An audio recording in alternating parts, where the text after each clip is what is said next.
Nama saya Pendeta Leonora Balubun, biasa dipanggil Ibu Pendeta Dora.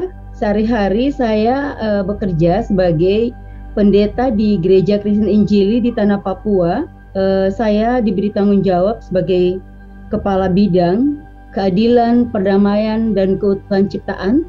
Biasa kita kenal dengan KPKC atau dalam Inggrisnya GPIC. Latar belakang saya sejak kecil memang warga gereja, kemudian sekolah teologianya di Jayapura, di sekolah teologi ISK Samuel Keyne, dan saya ditempatkan menjadi vikaris dan pendeta itu pertama kali memang di daerah konflik tahun 1997 di Biak Barat. Kemudian setelah dari Biak Barat, saya dipindahkan karena kasus Biak Berdarah, itu kondisi saya terancam karena mendampingi para korban. Saya kemudian dipindahkan oleh pimpinan gereja kami ke Jayapura, ke Koasis Camp to Grace. Itu salah satu koasis yang cukup jauh dari kota Jayapura. Itu juga wilayah konflik. Dan di sana saya menjadi sekretaris klasis dari tahun 2002. Saya ditempatkan di Camp to Grace sampai dengan tahun 2006. Nah, pada bulan Februari 2006, saya kemudian dipindahkan ke Sinode, dan sejak itulah saya menangani bidang keadilan, perdamaian, dan keutuhan ciptaan sampai hari ini. Jadi sudah cukup lama. Pada tragedi Biak Berdarah, aksi damai berujung kekerasan aparat. Di masa itu, unjuk rasa melawan Presiden Soeharto tumpah di kota-kota besar di Jawa. Philip Karma, seorang pegawai negeri sipil kala itu, sekaligus aktivis Papua, terlibat dalam pergerakan tersebut. Jadi pada tanggal 2 Juli, subuh kami dikagetkan karena tentara itu masuk dari kampung ke kampung, termasuk di Biak.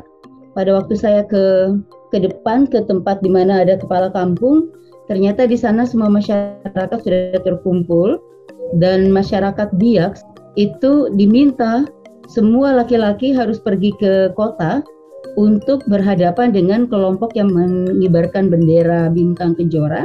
Dan waktu itu semua orang Biak Barat nggak mau, termasuk di kampung Opuri. Nah, saya bertanya apakah saya boleh mendampingi, karena saya tahu betul pada waktu itu mereka dituduh menaikkan bendera. Sementara pada saat itu, setahu saya masyarakat jemaat di mana saya melayani, nggak ada orang yang ke kota, semuanya ada di kampung, ada yang di kebun, di laut.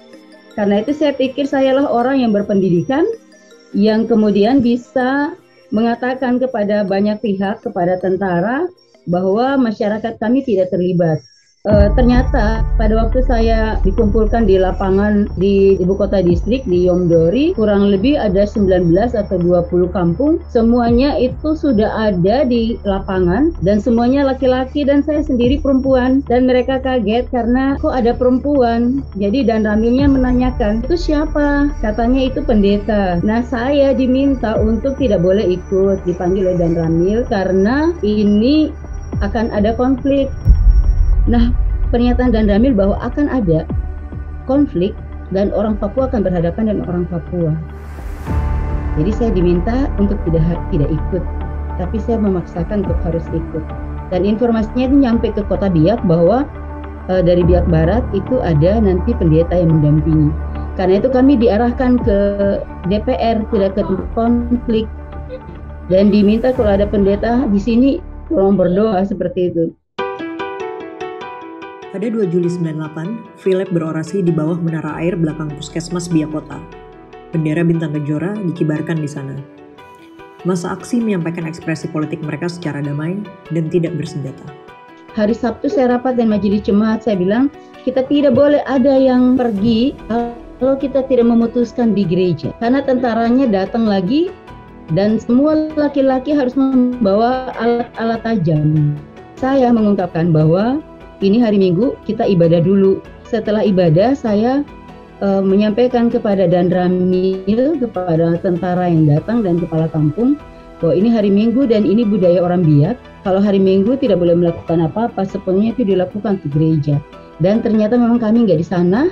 Pada waktu kami menolak pergi, sebenarnya sudah terjadi pembunuhan masyarakat Biak di bawah tower, yang peristiwa Biak berdarah itu terjadi. Hingga 6 Juli 98, setidaknya 80 demonstran masih bertahan.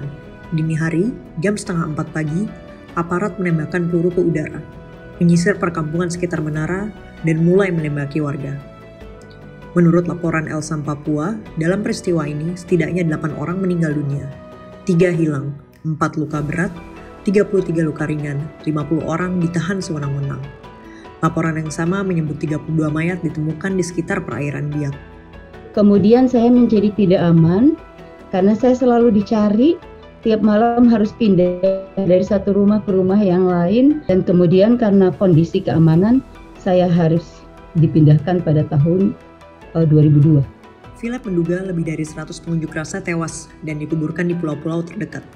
Ia ditangkap, diadili, dan dihukum penjara selama 6,5 tahun atas tuduhan pengkhianatan. Hukuman kemudian dibatalkan di sidang banding setelah Philip dipenjara selama 10 bulan. Setelah 23 tahun berlalu, pengusutan kasus masih jalan di tempat. Komnas HAM sudah menyelidiki perkara Biak berdarah, dan berdasarkan temuan mereka di tahun 2010, ada dugaan pelanggaran HAM berat dalam peristiwa ini. Hingga hari ini, keluarga korban masih menanti pertanggungjawaban negara.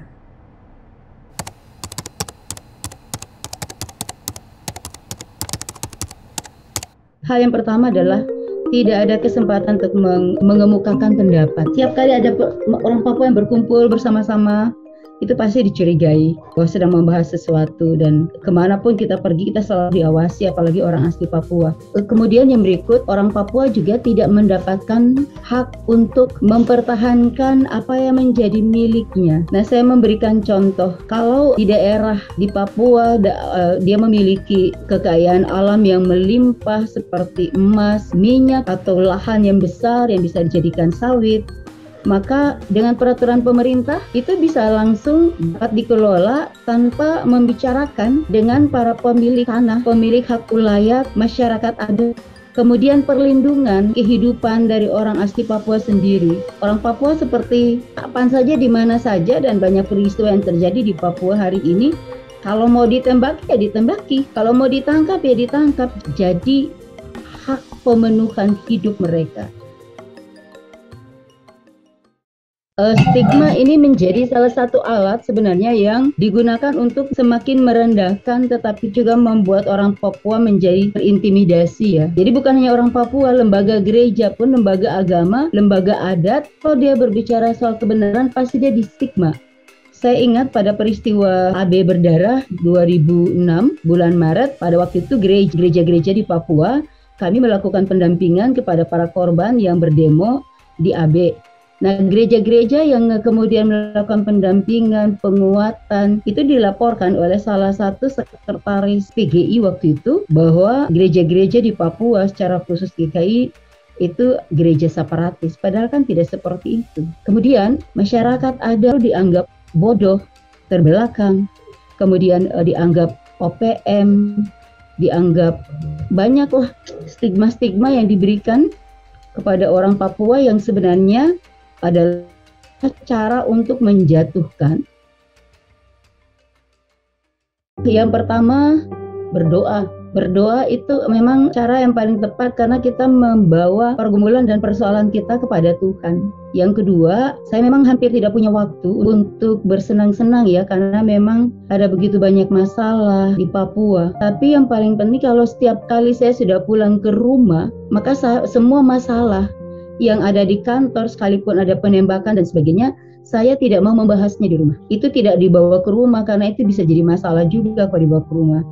Makanya saya biasanya kalau sudah pulang ke rumah udah nggak mau membicarakan apa yang dilakukan dan dipikirkan. Kemudian saya suka nonton film action, itu saya suka sekali menonton, dan itu bagi saya itu salah satu sarana. Jadi kalau pas libur dan sebagainya, saya dengar musik dan nonton film action. Yang pertama, pemerintah harus bisa mendengar suara orang Papua. Suara orang Papua bukan hanya suara elit yang selalu diundang ke Jakarta. Suara orang Papua itu suara masyarakat yang ada di kampung-kampung.